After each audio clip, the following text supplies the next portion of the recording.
யாத்திராமம் புஸ்தகம் 9ஆம் அதிகாரம் அதனுடைய 7வது வசனத்தை வாசிக்கலாம். யாத்திராமம் 9:7.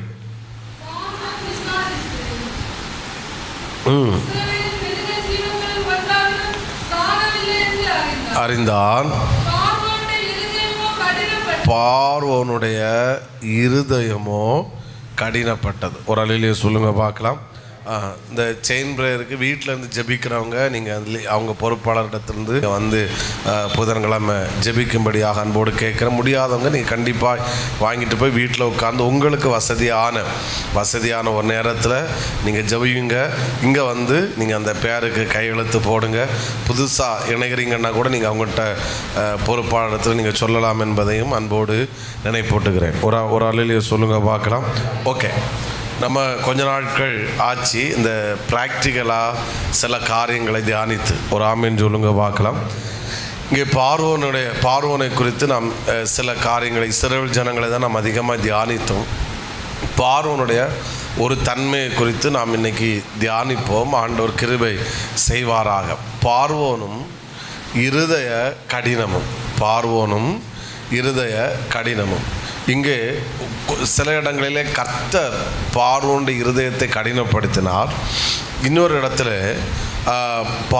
சில இடங்கள் அவனுடைய இருதயமே அங்கே என்ன செய்யப்பட்டது? கடினப்பட்டது. சத்தம் ஒரு ஆமேன்னு சொல்லுங்க பார்க்கலாம்.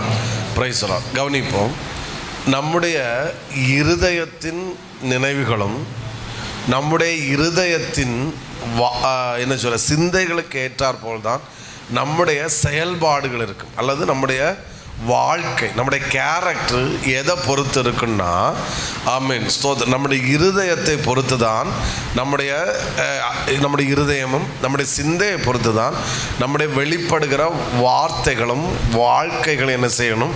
காணப்படும். இருதயம் சரியானால், ஆமீன் சொல்லுங்க பார்க்கலாம், உன்னுடைய வாழ்க்கை சரியாகிவிடும். அல்லேலூயா.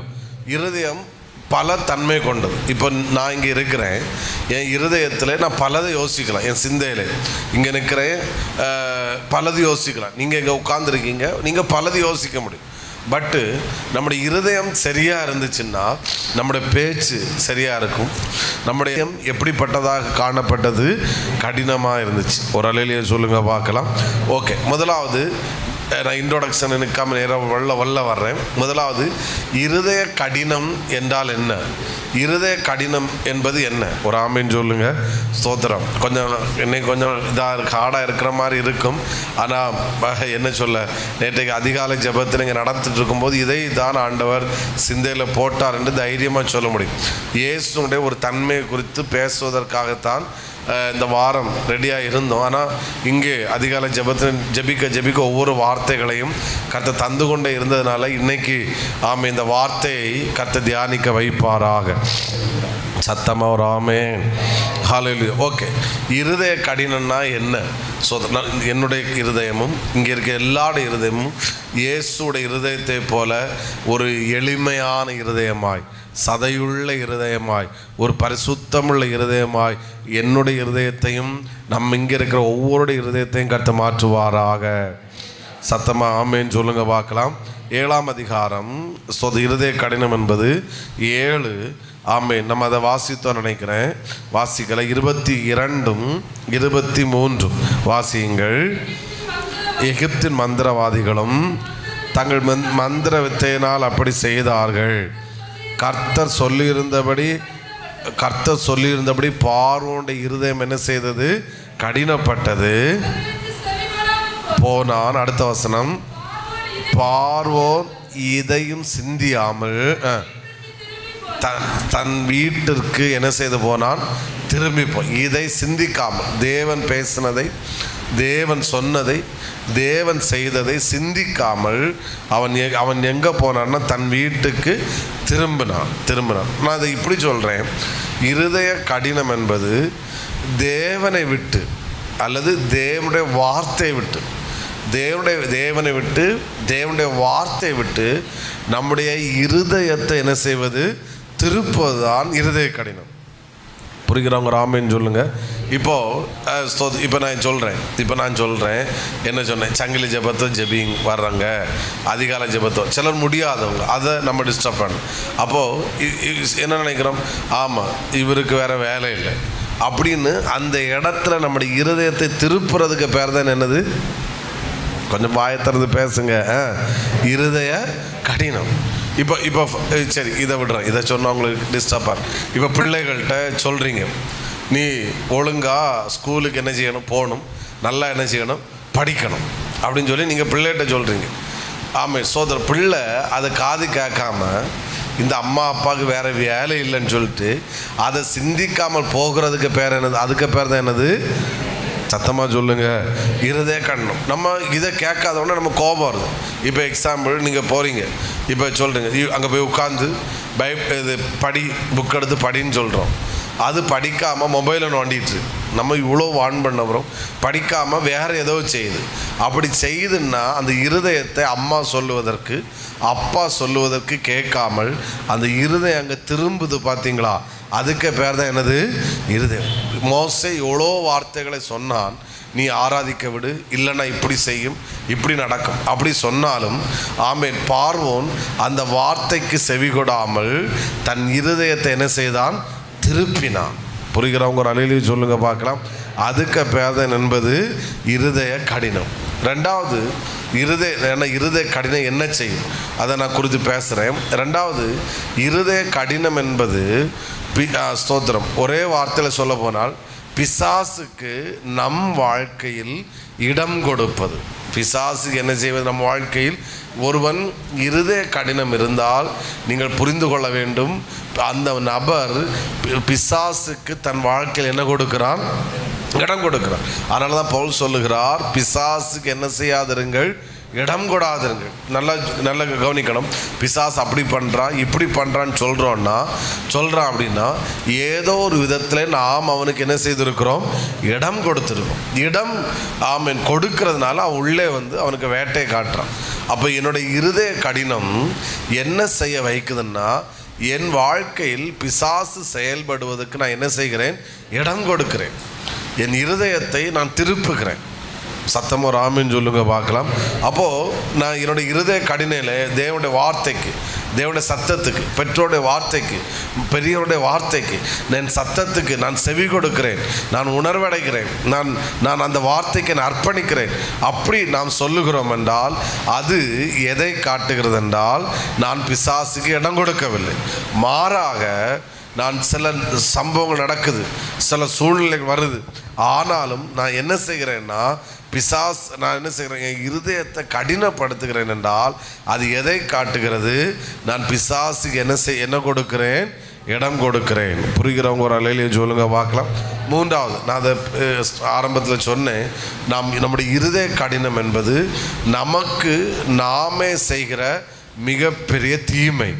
எப்படி நமக்கு நாமே செய்கிற என்னது, இது மோசேயோ இஸ்ரவேல் ஜனங்களோ ஆமேன் எந்த தீமையும் அட்டாக்கும் எகிப்திய பார்வோனுக்கோ எகிப்திய ஜனங்களுக்கு செய்யவே இல்லை. ஒத்துக்கொள்கிறவங்க ஒரு அலையிலேயே சொல்லுங்க பார்க்கலாம். சத்தத்தை உயர்த்தி இன்னும் சத்தமாக ஹல்லேலூயா. கவனிங்க, ஸ்தோத்திரம். யாத்திராம 14:30 இஸ்ரவேலர் எகிப்தியர் செத்து கிடக்கிறது என்ன செய்தார்கள், கண்டார்கள். நான் கேட்குறேன், இஸ்ரவேல் ஜனங்களை பார்த்து, நீங்கள் அதில் யாரையாவது ஒருவரை நீங்கள் கொலை செய்தீர்களா, கொன்று போட்டீர்களான்னு கேட்டால் இஸ்ரவேல் ஜனங்கள் சொல்லுவாங்க, நாங்கள் ஒருவரை கொலை செய்யவும் இல்லை, ஒன்றும் செய்யலை. ஆனால் ஒரு அலையிலேயே சொல்லுங்க பார்க்கலாம், ஆனால் தேவனே இதை செய்தார், அத்தனை எகிப்தியரும் செத்து போனார்கள்.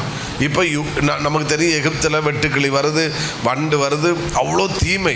ஒரு கட்டத்தில் எகிப்தின் பார்வோனுடைய ஊழியக்காரர்கள் பார்வோனை பார்த்து சொல்லுகிற, எகிப்து அழிந்து போகிறதை குறித்து உமக்கு கவலை இல்லையா, கவலை. அப்போ நான் கேட்குறேன், ஸ்தோத்திர, பார்வோனை பார்த்து இந்த இஸ்ரவேல் ஜனங்கள் பார்வோனை உனக்கு ஏதாவது தீமை செய்தார்களா, இல்லை. அல்லது மோசே உனக்கு ஏதாவது தீமை செய்தாரா? இல்லை. மோசே அல்லது எகிப்திய ஜனங்களுக்கு ஏதாவது தீமை செய்தாரா? இல்லை. ஏதாவது வார்த்தை செய்தாரா? வார்த்தையினால் பேசினார்? இல்லை. மோசே சொன்ன ஒரே ஒரு வார்த்தை, ஆமென் ஸ்தோத்திரம், என் ஜனங்களை ஆராதிக்க நீ என்ன செய்விடு, போக விடு. ஒரு அல்லேலூயா சொல்லுங்க பார்க்கலாம். என் ஜனத்தை ஆராதிக்க நீ என்ன செய், போக விடு. அவன் சொன்ன ஒரு வார்த்தை இவ்வளவுதான். அது போக, அதை தவிர இஸ்ரவேல் ஜனங்களோ மோசேயோ எந்த காரியத்தை செய்யவே இல்லை. ஆனால் எகிப்தில் இவ்வளோ பெரிய அழிவு வந்ததுக்கு ஒரே காரணம் பார்வோனிடத்தில் காணப்பட்ட இருதய கடினம். அவன் அந்த வார்த்தைக்கு செவி கொடுத்து, அவன் மோசோட வார்த்தைக்கு செவி சாய்த்து இருதயத்தை கடினப்படுத்தாமல் இஸ்ரவேல் ஜனங்களை அனுப்பி விட்டிருப்பான்னா எகிப்தில் இவ்வளோ பெரிய அழிவும் இவ்வளோ பெரிய சேதமும் வந்திருக்க வாய்ப்பே இல்லை. சத்தமா ஆமென் சொல்லுங்க. கொஞ்சம் ஒரு சத்தமா சொல்லுங்க பார்க்கலாம். இருதய கடினம், அப்பா பரவாயில்ல, நமக்கு நாமே செய்கிற மிகப்பெரிய தீமை. ஆமென். சத்தமா ஆமென் சொல்லுங்க பார்க்கலாம். நான் கடைசியில் ஒரு 5 நிமிஷம் ப்ரேயரில் நடத்த நினச்சேன். ஆனால் டைம் இருக்கிறத பொறுத்து போவோம். ஆமென் சொல்லுங்க பார்க்கலாம். அதனால் நம்ம இருதயத்தை நான் சொல்கிறது, நான் பாஸ்டர் ஆனால ஸ்பிரிச்சுவலை டச் பண்ணுறேன். பட் நான் ஸ்பிரிச்சுவலை மட்டும் இல்லை, எல்லாம் உங்கள் ஃபேமிலி லைஃபு, உங்கள் வேலை, எந்த விஷயத்திலும் நம்முடைய இருதயம் ஒருபோதும் கடினப்படுத்துவதற்கு நாம் இடம் கொடுக்கவே கூடாது. ஆமென். அது நமக்கு நாமே செய்கிற மிகப்பெரிய தீமை. ஒரு ஆமென் சொல்லுங்க பார்க்கலாம். இனி ஒன்று, இருதய கடினம் என்பது என்ன? ரோமர் 1:21 நான் வாசிக்கிறேன், குறித்துக் கொள்ளுங்கள். ரோமர் 1:21, அவர்கள் தேவனை அறிந்தும் அவர்கள் தேவன் என்று மகிமைப்படுத்தாமலும் ஸ்தோத்தரியாமலும் இருந்து தங்கள் சிந்தைகளினாலே வீணரானார்கள். உணர்வில்லாத அவர்களுடைய இருதயம் என்ன செய்தது? இருள் அடைந்தது. ஒரு அலையிலே சொல்லுங்க பார்க்கலாம். அப்போது ஒரே வார்த்தையில் சொல்லுகிறேன், இருதய கடினம் என்பது உணர்வற்ற இருதயம். இருதய கடினம் என்பது சொல்லுங்க எப்படி? உணர்வு. எவ்வளோ சொன்னாலும் எவ்வளோ பண்ணாலும் என்ன இல்லை, உணர்வு இல்லை. அதான் ரோமர்ல பவுல் சொல்லுகிறார், அந்த இருதயம் உணர்வில்லாத அவருடைய இருதயம் என்ன செய்தது? இருளடைந்து. இந்த உணர்வற்ற ஆட்களிடத்தில் என்ன சொல்லி ஒரு பிரயோஜனமும் இல்லை. சொல்கிறவன் தான் முட்டாளாக மாறுவான். ஆமென் சொல்லுங்க. பட் உணர்வுள்ள ஆட்கிட்ட ஒரு வார்த்தை சொன்னால் போதும், சரி நான் இதை செய்கிறேன், இதை பண்ணுறேன், இதுக்கு கீழ்ப்படுகிறேன், இப்படி பண்ணுறேன் அப்படின்னு சொல்லுவாங்க. அவங்க வாழ்க்கை மகிமையாய் காணப்படும். இந்த மோசே பார்வோனிடத்தில் போய் எத்தனை முறை சொன்னான். ஒவ்வொரு முறையும் வாதை வந்து தேசத்தில் அழி வரும்போது சொல்கிறான், என் ஜனத்தை ஆராதிக்க போக விடு, என் ஜனத்தை ஆராதிக்க. ஒரு முறை சொல்கிறான், அவன் ஓகேன்னு சொல்லுவான், அடுத்து விட மாட்டான், இருதயம் கடினப்படும், ஓகே சொல்லுவான். அப்போ ஒவ்வொரு முறையும் சொல்கிறான். ஏன் அப்படின்னா அவனுடைய இருதயம் என்ன செய்து போய்விட்டது? இருள் அடைந்து விட்டது. அவனுடைய இருதயம் உணர்வற்ற இருதயமாய் மாறிவிட்டது. ஹல்லேலூயா. சத்தமா ஆமென் சொல்லுங்க பார்க்கலாம். அப்போது இருதய கடினம் தேவனை விட்டு நம்மை திருப்புகிறது, பிசாசுக்கு இடம் கொடுக்கிறது, நமக்கு நாமே தீமை செய்ய வைக்கிறது. 4வது, அது உணர்வற்ற இருதயமாக என்ன செய்து விடுகிறது? மாறிவிடுகிறது. சத்தமா ஆமென் சொல்லுங்க பார்க்கலாம். ஓகே, இருதய கடினம் என்ன செய்யும்? இருதய கடினம் நம்ம ரெவலேஷன் கேட்டு கைத்தட்டி பழகின ஆட்களாக்கும். ஒரு ஆமென் சொல்லுங்க பார்க்கலாம். ஆனால் இன்னைக்கு இந்த வேடை தான் தந்திருக்கிறாருன்னு என்னால் பலிபீடத்திலிருந்து தைரியமாக சொல்ல முடியும். ஆமென் சொல்லுங்க. அதனால் கண்டிப்பாய் கர்த்தர், நான் என்ன சொல்கிறேன்னா, ஆண்டோடு ஏதோ ஒரு நன்மை நமக்கு செய்வதற்காக நம்முடைய இருதயத்தை கர்த்தர் சரி செய்கிறான்னு நான் விசுவாசிக்கிறேன். எங்கூட ஆமென் சொன்னால் வெரி குட். அநேகருடைய கரங்கள் உயருகிறது. சத்தமாக ஒரு ஆமென் சொல்லுங்க. ஓகே, இருதய கடினம் என்ன செய்யும்? இந்த ஒரு பாயிண்டே நான் பேசுகிறேன். ஆமென். பேசி நம்ம ப்ரேயர் பண்ணுவோம். ஒரு 6 அல்லது 7 காரியங்கள் இருதய கடினம் என்ன செய்யும் என்று ஒரு 6 அல்லது 7 காரியங்களை நான் பைபிள்ண்டே இந்த யாத்திராமத்திலே சொல்கிறேன். கர்த்தர் கிருபை செய்வாராக. வேகமாக வாசித்து ஒத்துழையுங்கள்.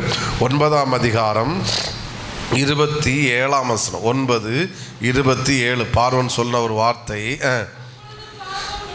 மோசே ஆரோனை அழைப்பித்து, நான் இந்த முறை என்ன செய்தேன்? சத்தமாக சொல்லுங்க. பாவம் செய்தேன். அப்போ இருதய கடினம் ஒரு மனிதனை பாவம் செய்ய வைக்கும். எல்லாரும் சத்தமாக இந்த வார்த்தையை சொல்லுங்க. இருதய கடினம் கொஞ்சம் கூட சத்தமா சொல்லுங்க தங்கங்களா. இருதய கடினம் பாவம் செய்ய வைக்கும். ஆமென் ஸ்தோத்திரம். இருதய கடினம் இல்லாதவன அவனால பாவம் செய்ய முடியாது. சத்தமா ஒரு ஆமென் சொல்லுங்க. யோசேப்புக்கு இருதயம் நல்ல இருதயம், கடினம் இல்லாத இருதயம். அதை அப்படி எதில் சொல்கிறேன்னா, அவன் அண்ணன்மாருங்க வரும்போது அவன் இருதயம் கடினமாக இருக்குன்னா, என்னை குழியில் போட்டவனுங்க, என்னை 20 வெள்ளிக்காசு விற்று போட்டவனுங்க, எனக்கு துரோகம் பண்ணினவங்கன்னு யோசேப்புக்கு சிந்தையில் வரவே இல்லை. மாறாக அண்ணன்மார்களை பார்த்தோன்னே அவன் உள்ளம் அன்புக்காக ஏங்கினது, அன்புக்காக தத்தளித்தது. ஒரு அறையில் போய் உட்காந்து சத்தம் போட்டு அழுகிறான். அவ்வளோ அன்பு. என் அண்ணன்மார்களை நான் பார்த்துட்டேன். அவன் அண்ணன்மார்களை பார்த்தான்னு சொல்லி தான் வந்ததே ஒழிய தனக்கு தீமை செய்தவர்கள், துரோகம் செய்தவன் யோசேப்பு பார்க்கவே இல்லை. அவன் இருதயம் அவ்வளோ எப்படிப்பட்ட இருதயம், இலகின சதையுள்ள இருதயமாய் காணப்பட்டது. சத்தம் ஒரு ஆமீன் சொல்லுங்க. அந்த அதனால தான் போத்திபாருக்க அவன் மனைவி வரும்போது அவன் சொல்றான், என் தேவனுக்கு விரோதமாய் பாவம் செய்வது எப்படி? ஆமென். இந்த வீட்டில் என்ன பெரியவன் ஒருவன் இல்லை, இவ்வளோ பெரிய பல்லாங்குக்கு உடன்படுவது எப்படி? அப்போ இளகிய மனது, இளகிய இருதயம் ஒருவனை பாவம் செய்ய வைக்காது. ஆனால் கடினமுள்ள இருதயம் என்ன செய்ய வைக்கிறது? சத்தமா சொல்லுங்க, சத்தமா சொல்லிடுங்க. அப்போ ஒருவன் இப்போ அடுத்த பயன் இதோடு இணைக்கிறேன். இவன் நான் பாவம் செய்தேன்னு சொல்லிட்டு திரும்ப என்ன செய்கிறான்னா, ஆமென், வாசிக்கலாம். யாத்திராகமம் 9ஆம் அதிகாரம் 34ஆம் வசனத்தை வாசிங்க. ஆமென் ஸ்தோத்திரம். வாசிங்க வேகமாய். மழையும் கல்மழையும் பார்வோன் கண்டபோது அவனும் அவன் ஊழியக்காரன் என்ன செஞ்சாங்க? அந்த வேடு வேணும். பின்னும் பாவம் செய்தார். ஹலோ, முதல்ல சொல்றான் நான் பாவம் செய்தேன்னு சொல்லிட்டான். ஆனால் அந்த இருதய கடினம் அவரை திரும்ப திரும்ப பாவம் செய்ய வைக்கிறது. எங்கூட சத்தமா சொல்லுங்க, இந்த வேட உள்ள போயிரட்டும். சொல்லுங்க, இருதய கடினம் மீண்டும் மீண்டும் பாவம் செய்ய வைக்கும். Hello, okay. 2வது பாயிண்ட், மீண்டும் பாவம் செய்ய வைக்கும். ஓகே, ஒரு அலையிலே சொல்லுங்க பார்க்கலாம். ஆமென். அப்போ ஒரு முறை பாவம் செஞ்சான், அப்போ அவனுக்கு உணர்வு லைட்டாக வர்ற மாதிரி இருந்துச்சு. ஆனால் திரும்ப இருதயம் கடினப்படுது. இருதயம் கடினப்பட்டவது எந்த தவறு இது தவறுன்னு தெரியுதோ, இது பாவம் தெரியுதோ, அதை மீண்டும் செய்கிறான். காரணம் என்ன? காரணம் என்ன சொல்லுங்க? பார்வனை தான் சொல்கிறேன், உங்களை சொல்லுங்க. யார் மீண்டும்? காரணம் என்ன? இருதய கடினம். அப்போ ஒன்று இருதய கடினம் பாவம் செய்ய வைக்கும். 2வது அந்த இருதய கடினம் விட்ட தவறுகளை, பாவங்களை மீண்டும் செய்ய வைக்கிறது.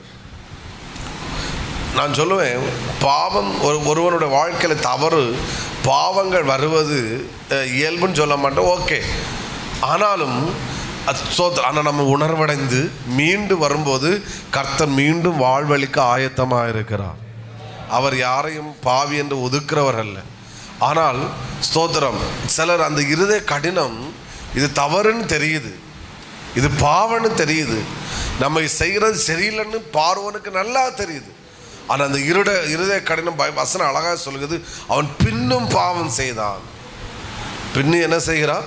அப்போ ஒரு ஆள் சொல்லி இது செய்யாத, தப்பு, இது வேண்டாம் அப்படின்னு சொல்லிட்டு விட்டா, அவன் சரி ஓகேன்னு மாதிரி மைண்ட் வந்து கொஞ்சம் சூழ்நிலை சாதகமான மாதிரி தெரிஞ்ச உடனே திரும்ப இருதய கடினப்பட்ட போது எது தவறுன்னு தெரிஞ்சோ, எது பாவம் தெரிஞ்சோ அதை மீண்டும் செய்கிறான். அவனுக்கு தெரியுது, இஸ்ரவேல் ஜனங்களை நான் அனுப்பி விடாமல் இருப்பது நான் செய்கிற பாவம்னு தெரிந்தவன் இப்போ போங்க அப்படின்னு சொல்கிறான். ஆனால் இருதயம் கடினப்பட்ட போது திரும்ப அதே வார்த்தையை சொல்கிறான், நீங்கள் போக வேண்டாம். அதை பைபிள் சொல்லுது.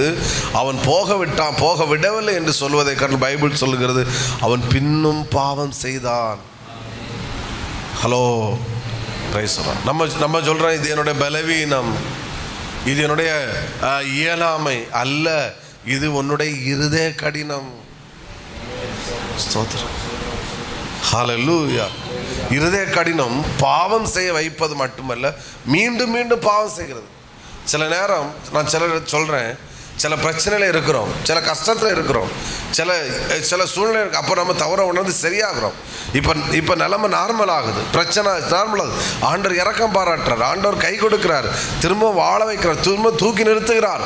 தூக்கி நிறுத்துகிற உடனே அந்த இருதய கடினம் உள்ளே இருக்கும் என்றால் நிலைமை சரியான பிறகு அவன் மீண்டும் அதே பாவத்தில் வாழ வாய்ப்பு இருக்கு.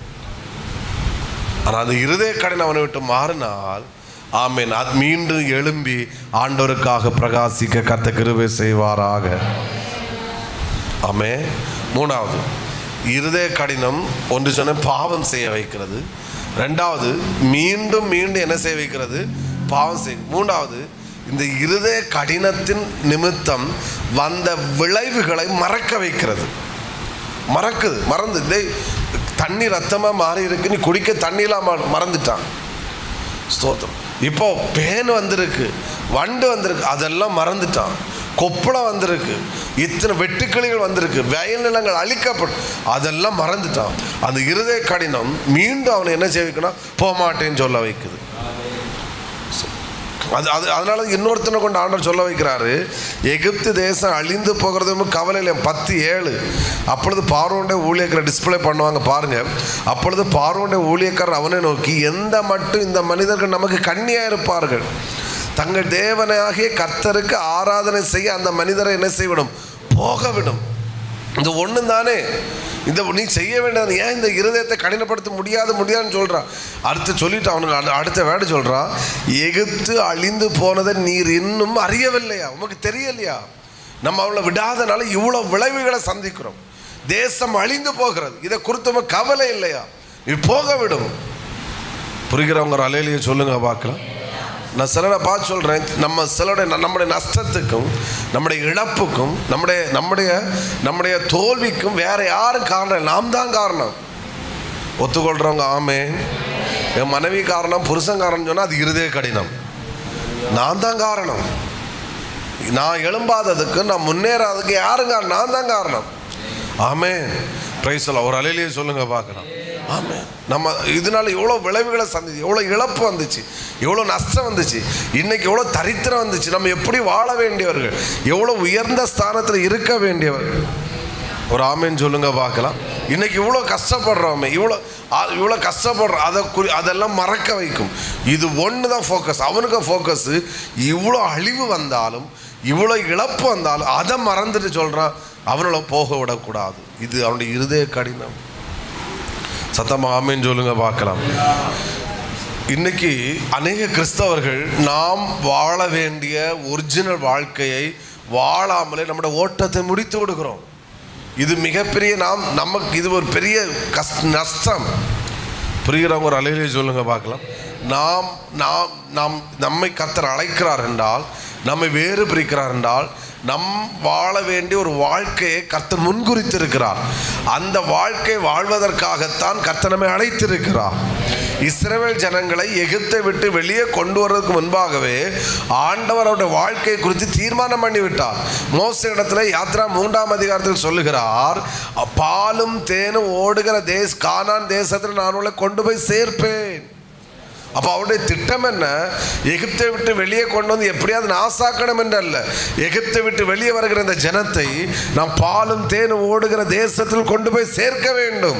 அந்த தேசத்தில் வாழ்வதை பார்த்து அழகு பார்க்க வேண்டும். அதுதான் அவருடைய திட்டம். ஆனால் இஸ்ரவேல் ஜனங்களிடத்தில் காணப்பட்ட இருதய கடினம் வனாந்தரத்தில் அவர்களை அழிந்து போக வைத்தது.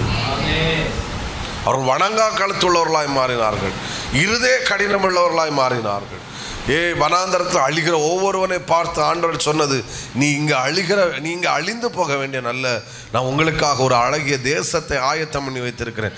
அதை சுதந்திரிக்க வேண்டிய நீ உன்னுடைய இருதய கடினத்தின் நிமித்தமும், உன்னுடைய பாவத்தின் நிமித்தமும், உன்னுடைய அவிசுவாசத்தின் நிமித்தமும், உன்னுடைய வார்த்தை நிமித்தமும் நீங்கள் இங்கே அழிந்து போகிறீர்கள்.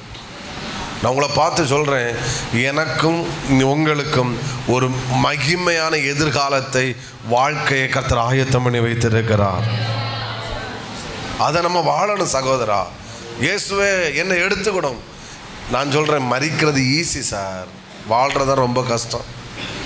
மரிக்கிறது ஒன் டேல முடிஞ்சிடும், ஒரு நாளில் வாழ்ந்து பாரு, அதுதான் பயங்கர கஷ்டம்.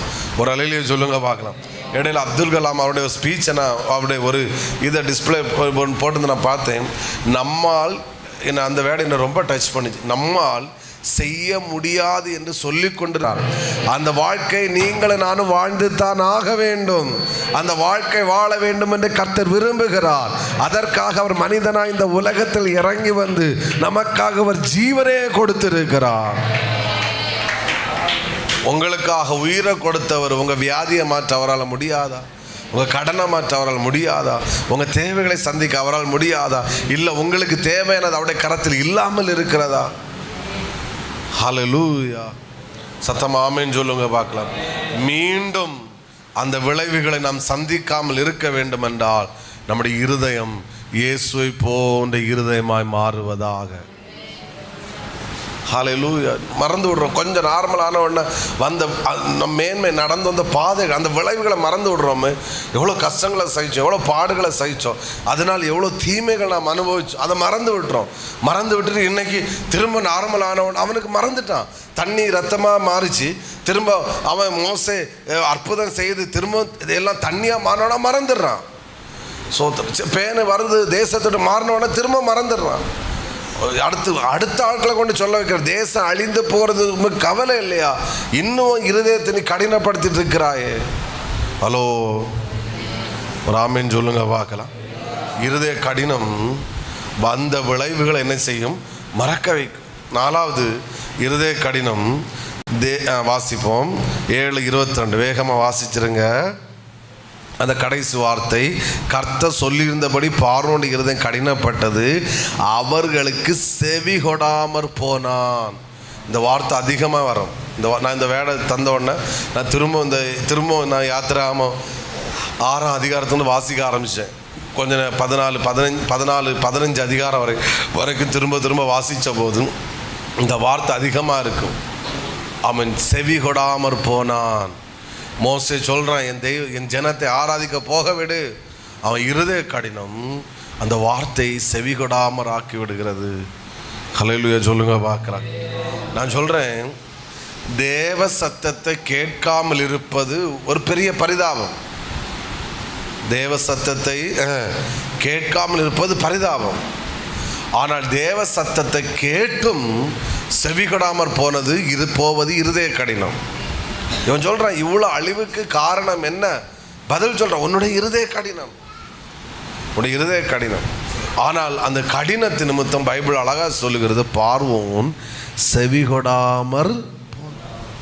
எவ்வளோ ஒஸ்டான வேர்டு இல்லை, எவ்வளோ கடினமான வேர்டு. அவன் அப்படி மோசேக்க வேர்டு அவனுக்கு எப்படி இருந்துச்சுன்னா ஏதோ முட்டாள் பேசுகிற மாதிரி இருந்திருக்கு. செவி கொடாமற் போனான். சொல்லுங்க, இந்த என்னோட கூட சேர்ந்து சொல்லுங்க, அவன் இருதய கடினம். Very good. நீங்கள் நல்லா ஃபயராக இருக்கீங்க. ஏன்னா இன்னொரு மெசேஜுக்கு நம்ம அல்லேலியா ஆமென் கைத்தட்டு கிடையாது. ஆனால் நான் கைத்தட்டு சொல்லவும் மாட்டேன். ஏன்னா இது ப்ராக்டிக்கல் மெசேஜ். இந்த மெசேஜை கொடுப்பதற்காக ஆண்டவரே கொஞ்சம் ஹார்டாக மெசேஜ் வருதே அப்பா அப்படின்னு சொல்லிட்டு, இது எங்கள் மக்களுக்கு காயத்தை வந்துடக்கூடாது அப்படின்னு அதிகாலையில் 3 மணி வரைக்கும் உட்காந்து ஜெபிக்க வச்சார். ஸோ அது பல நேரம் கண்ணீர் வந்துகிட்டே இருந்துச்சு.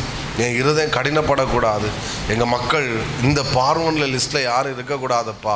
ஆமே, யோசேப்பை போல, ஆமே மோசே போல உயர்ந்த ஸ்தானத்தில் கர்த்தர் வைப்பீராகப்பா. ஹல்லேலூயா. நம் பலமுறை இந்த சண்டே வந்து நாம் தேவ சத்தத்தை கேட்குறோம். நம்ம சர்ச்சுக்கு அந்த ஒரு பாக்கியத்தை கர்த்தர் தந்திருக்கிறார். அந்த தேவ சத்தத்தை கேட்டும் நாம் செவி கொடாமற் போகிறோம் என்றால் தேவ சத்தத்தில் மிஸ்டேக் அல்ல, சபையினிடத்திலும் மிஸ்டேக் அல்ல, பாஸ்டரிடத்திலும் மிஸ்டேக் அல்ல, நம்மிடத்தில் இருக்கிற இருதய கடினம். Very good. நீங்கள் ரிசீவ் பண்ணுறீங்க. ஏன்னா ஆண்டவர் நம்மளோடு இடைப்படுகிறார். நான் இயேசுவும் அப்பமும், அதான் என்னோடய பிரசங்கம். இயேசு அப்பம் தான் வெள்ளிக்கிழமை நைட் வரை என்னோடய பிரசங்கம். ஆண்டவர் அனுபவிச்சா நான் அடுத்த வாரம் நம்ம பார்ப்போம். ஆனால் நேற்றுக்கு அதிகாலை ஜெபங்க நடத்துங்க வேர்டு டவுன்லோட் ஆகிட்டே இருக்குது. நான் ஒவ்வொன்று டைப் பண்ணிகிட்டே இருந்தேன். ஒரு அலையிலேயே சொல்லுங்க பார்க்கலாம். சொல்லுங்கள், இருதய கடினம் தேவ சத்தத்திற்கு செவி கொடாமற் போகும். அப்போ நம்ம இன்றைக்கும் இந்த சத்தத்தை கேட்டுட்டோம் அப்படின்னு சொல்லிட்டு போகிறோன்னா நஷ்டம் யாருக்கும் கிடையாது. உங்களுக்கு நான் என்ன சொல்ல வரேன்னு புரியும். ஆனால் இந்த வார்த்தையை கேட்டுட்டு இல்லை, நம்ம உணர்வடைஞ்சு ஏதோ இது சில காரியங்கள் சொல்லி நம்ம அர்ப்பணிக்கிறோன்னா, நாம் சரி செய்கிறோன்னா, நம்ம மீண்டும் அதே ஸ்தானத்தில் நிறுத்துவதற்கு கர்த்தருடைய கரம் ஆயத்தமாக இருக்கிறது. ஹல்லேலூயா. 5வது, இருதய கடினம் தவறான பாதையில் பிரயாணம் பண்ண வைக்கும். எப்படி, எந்த பாதையில் பிரயாணம் பண்ண வைக்கும்? தவறு. அவன் பண்ணுவான், அவன் போகிறவே ராங்கன்னு அவனுக்கு தெரியும். பார்வனுக்கு நல்லா தெரியும் நான் செய்கிறது தவறு, நான் இவங்களை போக விடாமல் வைத்திருப்பது நான் செய்கிற மிகப்பெரிய தவறு. தெரிந்தும் மீண்டும் மீண்டும் அதை செய்து கொண்டே இருக்கிறான்னா அவனுடைய இருதய கடினம். அந்த இருதய கடினத்தின்படி அவன் தவறான பாதையில் பிரயாணம் பண்ணுகிறான். நம்ம போகிற சண்டே ஒன்று சொன்னோம், ஏன் நமக்கு தேவனுடைய யுத்தம் தேவை? ஏன் தேவனுடைய யுத்தம் தேவை?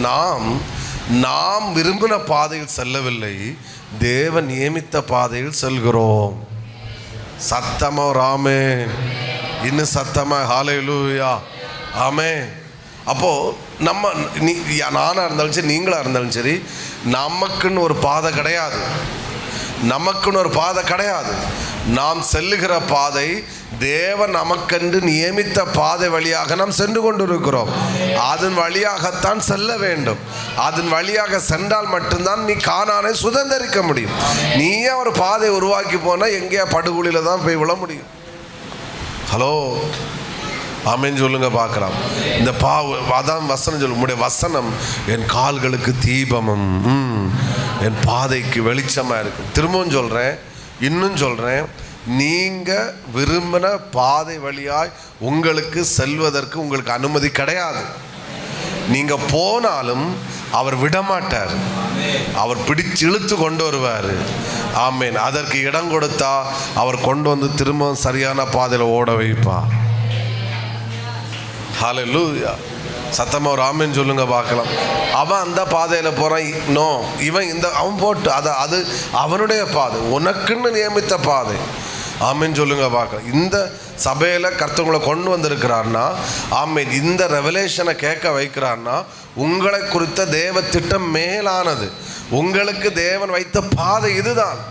சத்தமாக ஒரு ஆமேன் சொல்லுங்க. நான் வேறு இடத்துக்கு போங்கன்னு சொன்னேன், அங்கே உங்களால் போக முடியாது, அந்த நம்பிக்கையில் சொன்னது.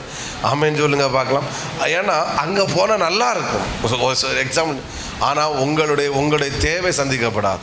அல்லது உங்களுக்கான, இப்போ ஃபார் எக்ஸாம்பிள், எல்லா துணி கடைக்கு போனால் துணியெல்லாம் நல்லா தான் இருக்கும், ஆனால் நமக்கான துணி அங்கே இருக்காது. ஆமேன் சொல்லுங்கள். இப்போ எங்களை மாதிரிப்பட்ட உடம்புள்ளவர்களுக்கு அதுக்கு வலி தெரியும். ஆமேன், ஸ்தோத்திரம். அப்போது இதுதான். அப்போ எனக்குன்னு கர்த்தர் பாதை என்ன செஞ்சுருக்கிறாரு, வச்சிருக்கிறாரு. அந்த பாதை வழியாக நான் செல்ல வேண்டும் என்றால் என் இருதயம் சுத்தமானதாய், ஆமேன், லகுவானதாக இருக்கணும்.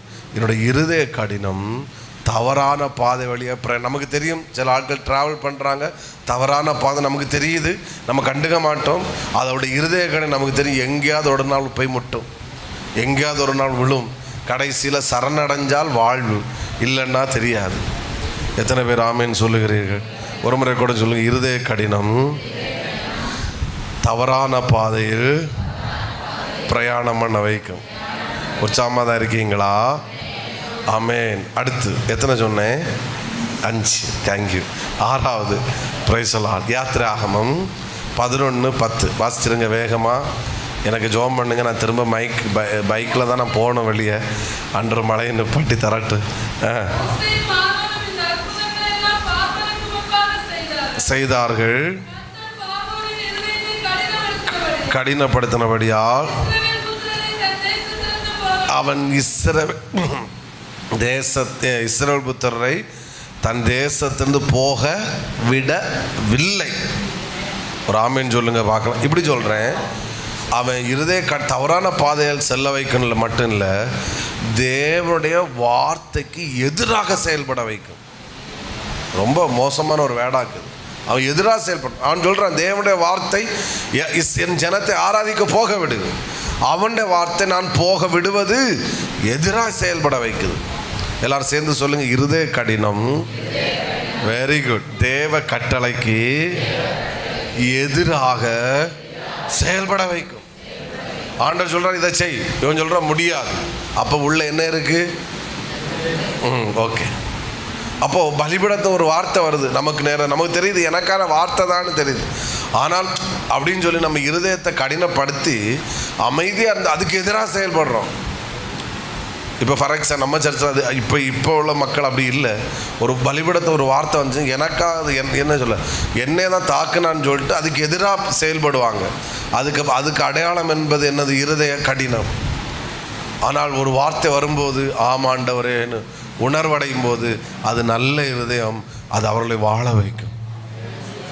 சத்தம் ஒரு அலையிலேயே சொல்லுங்க. ஆமே. தேவ கட்டளைக்கு எதிராக பார்த்துக்கலாம். என்ன பார்க்க முடியும்? ஒன்றும் பார்க்க முடியாது. நம்ம உயிரோடு இருப்பது கர்த்தருடைய கிருபை, ஆரோக்கியமாக இருப்பது கர்த்தருடைய கிருபை. எனக்கு தெரியாதா? ஒன்றும் தெரியாது. என்ன தெரியும்? சோத்தம் ஒரு அலையிலேயே சொல்லுங்க பார்க்கலாம். நான் அப்படி பண்ணிடும். ஒன்றும் பண்ண முடியாது. ஏதோ கிருபையால் நம்ம வண்டி ஓடிட்டு இருக்கு, அவர் நம்மளை நடத்திட்டு இருக்கிறார், அவ்வளோதான். இந்த வீர வாசகம் ஒன்றும் நிற்காது, முடியாது. இஸ்ரவேல் புத்திர போக விடுவதில்லை. அவன் சொல்ற உங்கள் தேவன் யாருன்னு எனக்கு தெரியும், உங்கள் தேவனை நான் அறியேன், நீங்கள் போங்கன்னு சொல்லி வீர வாசகம் விட்டான். கடைசியில் என்ன ஆனா? கடைசியில் செங்கடல்ல முடிஞ்சு அடக்காரனை கூட நடத்துக்க ஆள் இல்லாமல் போயிட்டு, அடக்காரனை நடத்துக்க அவனுக்கு சரீரம் கிடைக்காம போச்சு. எவ்வளோ பரிதாபம், இருதய கடினம். ஒரு அலையிலே சொல்லுங்க பார்க்கலாம். பலிபீடத்தில் ஒரு வார்த்தை வருது, ஒரு பாஸ்டர் ஒரு வார்த்தை சொல்கிறார். இல்லைன்னா நீங்கள் மதிக்கிற கனத்துக்குரிய உங்கள் அப்பா அம்மா வயசான ஒரு வார்த்தை சொல்கிறாங்கன்னா நான் தயவு செய்து சொல்கிறேன், அப்போ கஷ்டமாக இருந்தால் அந்த வார்த்தை கீழ்ப்படிங்க. அது உங்களுக்கு மிகப்பெரிய ஆசீர்வாதம் என்பதிலே எந்த சந்தேகம் இல்லவே இல்லை. அப்போ தலையாட்டிட்டு இவருக்கு வேறு வேலை இல்லைன்னு சொன்னோன்னா பிள்ளைகளை பார்த்து சொல்கிறேன், என்ன கவனிங்க பிள்ளைங்க, ஸ்கூலுக்கு போகிறீங்க, நான் உங்களை டீச் பண்ண எனக்கு முடியலை, ஸ்கூலுக்கு போகிறீங்க, உங்கள் டீச்சருக்கு எதிராக தயவு செய்து செயல்படாதுங்க. பெற்றோர் தான் ஆமேன்னு சொல்கிறாங்க, அவங்களும் ஸ்கூலுக்கு போகிற மாதிரி சோத்துறேன். பிள்ளைங்கள் ஆமேன்னு சொல்லணும். தயவு செய்து டீச்சர்ஸுக்கு எதிராக என்ன செய்யக்கூடாது? செயல்படக்கூடாது. பிள்ளைகள் மட்டும் ஒரு ஆமேன்னு சொல்லுங்கள். அப்போது வாயில் ஏத்தாம்பழம் இருக்குது, வரமாட்டேன். சோத்திரம். ஒரு முறை கூட பிள்ளைகள் மட்டும், யூத்து பிள்ளைங்க மட்டும் ஒரு ஆமேன்னு சொல்லுங்க. அப்போது நேரம் இல்லை, டைம் எடுக்க செயல்படாதுங்க. காலேஜுக்கு அந்த வாத்தியார் அடிச்சணும், இந்த டீச்சர் அப்படி பண்ணணும், கெட்ட வார்த்தை பேசியது, இல்லைன்னா வட்ட பேரை வச்சு கூப்பிடியது, ஆபத்து. நமக்கு ஆபத்து. டீச்சர்ஸை கனம் பண்ணணும். அவங்களுக்கு நல்லா பாடம் எடுக்கிறாங்களோ, உங்களை குறை சொல்கிறாங்களோ, அது பிரச்சனை இல்லை. பட் நீங்கள் அவங்கள எதிராக செயல்படக்கூடாது, பெற்றோருக்கு எதிராக செயல்படக்கூடாது. இந்த கலவிக்கு வயசாகி போச்சு, அம்மைக்கு உங்களுக்கு என்னத்தை தெரியும்? நீங்கள் 4 A for apple, B for பேராக்கான்னு படித்த உடனே சோத்திரம் இவங்களுக்கு என்னத்தை தெரியும்னு சொல்லி போகக்கூடாது. உங்களுக்கு ஆபத்து. ஆமேன்னு சொல்லுங்க பார்க்கலாம். பெற்றோரை கனம் பண்ணுங்க, பெற்றோரை நேசிங்க, பெற்றோருக்கு எதிராக செயல்படாதுங்க. ஸ்பெஷலாக வீட்டில் தாத்தா பாட்டி மாதிரி இருந்தால் ஆமே, இந்த கலவனுக்கும் கலவிக்கும் வேறு வேலை இல்லை, சீக்கிரம் போய் மண்டையும் போடால உயிரோடு இருந்து எங்களை நச்சரிச்சிட்டு இருக்குன்னு சொல்லாதுங்க. நம்மளும் ஒரு நாள் கலவியாக மாற வேண்டியது இருக்குது. ப்ரைஸ் சொல்லலாம். அன்னைக்கு இந்த பாட்டிகளில் வீட்டிலையாவது இடம் இருக்குது, நமக்கு எங்கே இடம் கிடச்சுன்னு தெரியாது. ஹலோ, ஒத்துக்கொள்கிறீங்களா? கட்டளைக்கு எதிராக செய்யப்படும். வீட்டில் தாத்தா மாருங்க பாட்டி மாருங்க இருந்தால் உங்களுக்கு அது ஒரு ஆசீர்வாதம், அது உங்களுக்கு பாதுகாப்பு. அதுக்கு போடுற சோத்திரம், அதுக்கு போடுற அல்லேலியா ஜெபம் வந்து உங்களை தான் எங்கேயோ கொண்டு நிறுத்தம். ஆமேன் வரமாட்டேங்குது. அல்லேலூயா. தாத்தாமார்கள் ஸ்கூல் எங்கே போயிருங்களா, அவளுக்கு பிடிச்ச ஏதாவது வாங்கி கொடுங்க. பாட்டி நல்லா இருக்கணும் கொஞ்சம் உட்காந்து பேசுங்க, நல்லா இருக்கு தாத்தா நல்லா இருக்கணும் கொண்டு பேசுங்க. இந்த கலவருக்கு வேறு வேலையில் நச்சரிச்சுட்டே இருக்கார், புழுன்னு வச்சுட்டு இருக்காருமா, இவரை போக சொல்லுங்க. அம்மா சொல்லிடாத, நீயும் பாட்டி ஆக வேண்டிய இருக்கு, நீயும் தாத்தா ஆக வேண்டிய இருக்கு. அப்போ என்ன ஆகுன்னு தெரியாது. ஒத்துக்கொள்கிறோங்க. ஆமே பாஸ்டர் இன்னைக்கு என்னமோ வெறி பிடிச்சு வந்திருக்கேன்னு நினைக்காதுங்க, இதான் உண்மை. பெற்றோரை நேசிப்போம், கனம் பண்ணுவோம்.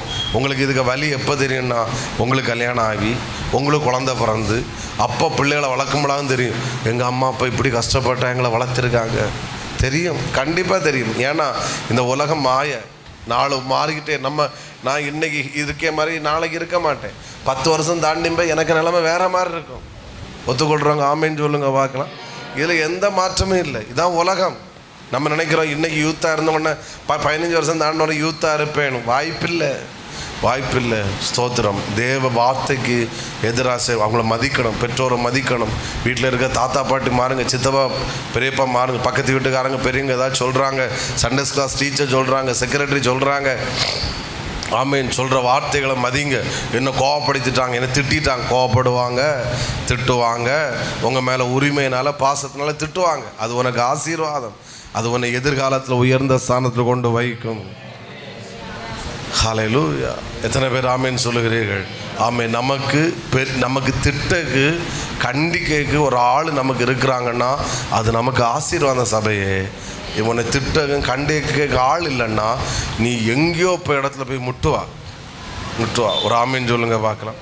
அதில் எந்த மாற்றமும் இல்லை. ஓகே.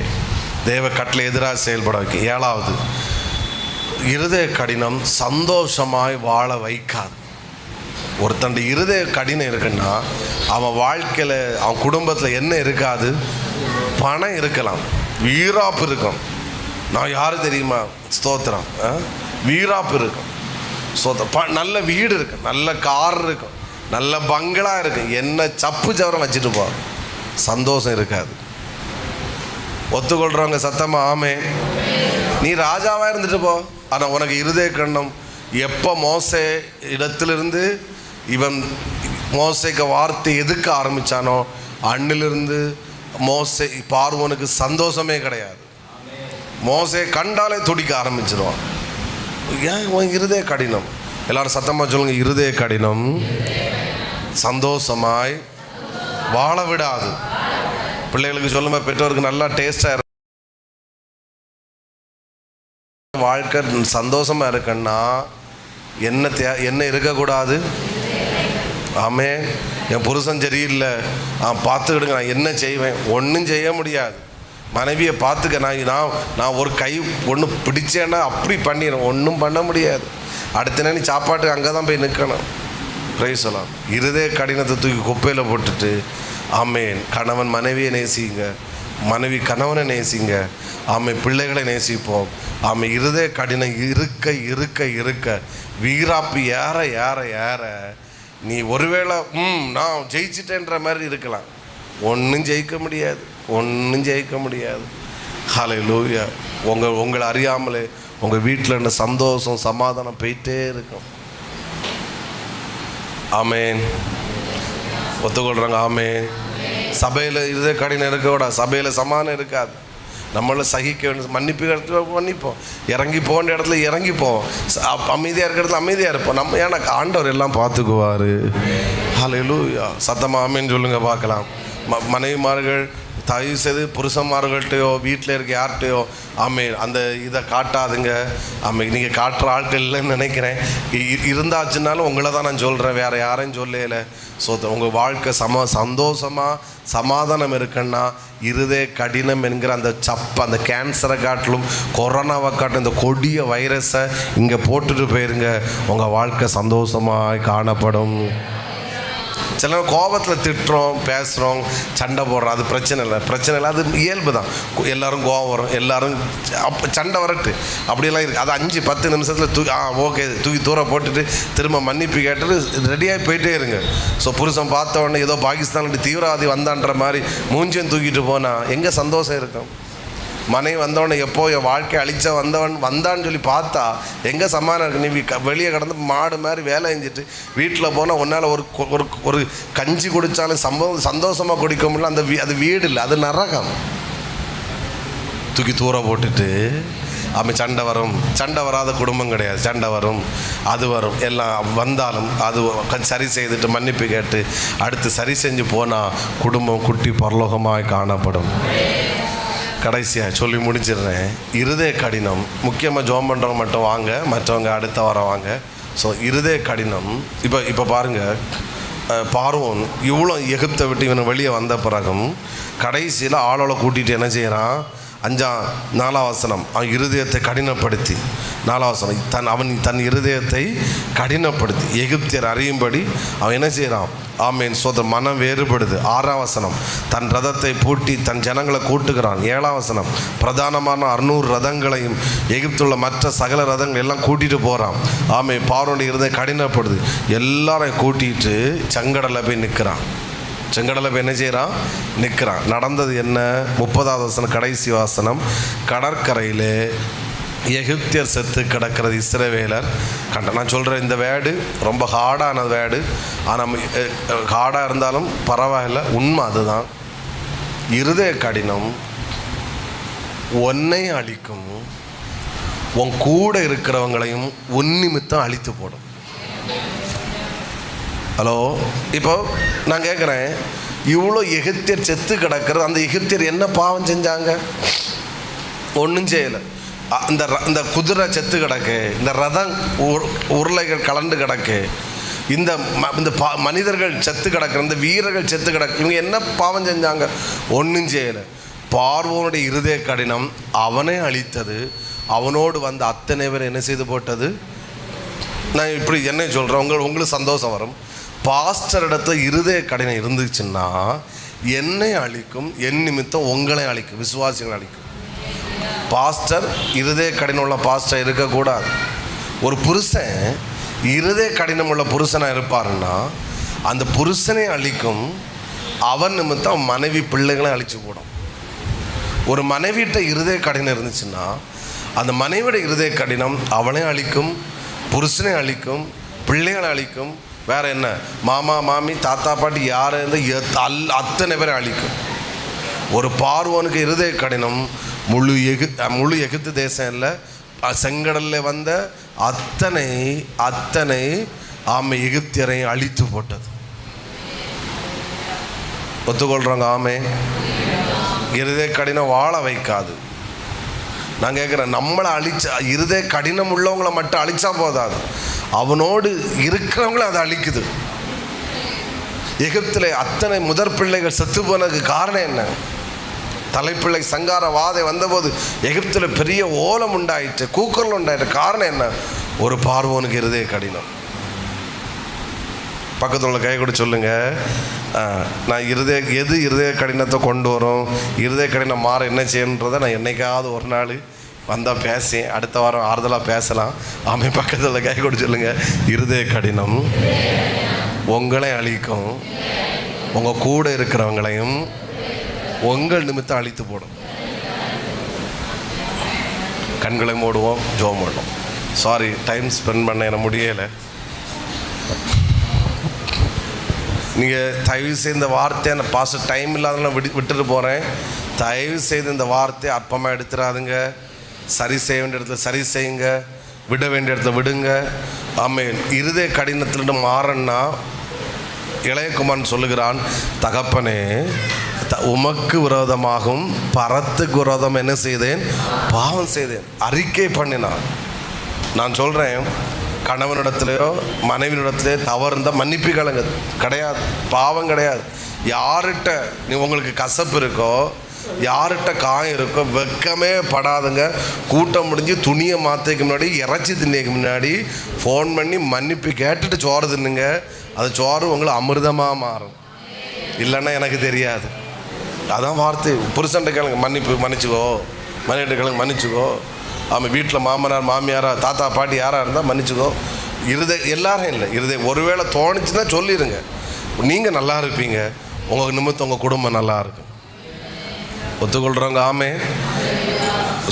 இந்த இருதய கடினங்கிற இந்த கொரோனா வைரஸை காட்டிலும் கொடிய வைரஸை கொண்டு சமக்காதுங்க. நம்மளை அழிச்சிடும். கடைசி வரைக்கும் அவன் இடம் கொடுக்காதனால அவனை அழிச்சிட்டு செத்து கிடக்கிறான் செங்கடலில். எவ்வளோ பரிதாபம் இல்லை? ஒரு ராஜா, ஏகப்பட்ட ஜனங்கள் செத்து கிடக்கிறான், எவ்வளோ பரிதாபம். நம்மளை அழிச்சிடாது. நீங்கள் அசால்ட்டாக எடுக்காதுங்க. இந்த வார்த்தையை திரும்பவும் சொல்கிறேன், அசால்ட்டாக எடுக்காதுங்க. உங்களை இன்றைக்கி இந்த இடத்துல கொண்டு வந்து இந்த வார்த்தையை கேட்க வச்சாருன்னா, ஆமென், உங்களை கர்த்தர் நேசிச்சிருக்கிறாரு, உங்களை கர்த்தர் வாழ வைக்க விரும்புகிறார். நல்ல பிதாவே, நன்றியோடுமே வாழ்த்துகிறோம். இந்த வார்த்தைகளுக்காய் ஸ்தோத்திரம். இருதய கடினத்தை குறித்து நேற்றுக்கு அதிகாலை ஜபத்தில் அடியானுடைய சிந்தையில் போட்டிருப்பா. அதை எங்கள் பிள்ளைகளிடத்தில் நான் ஓப்பனாக பேசியிருக்கிறேன். நம்முடைய கிருபையை தந்து நான் பேசியிருக்கிறேன். எனக்கோ இங்கே இருக்கிற யாருக்கோ ஒரு இடத்துல இந்த இருதய கடினம் இருக்கக்கூடாது. நாங்கள் நாங்கள் வாழ விரும்புகிறீர். நாங்கள் வாழ்ந்திருப்போம். அநேகருக்கு வாழ்வு கொடுக்குற அளவில்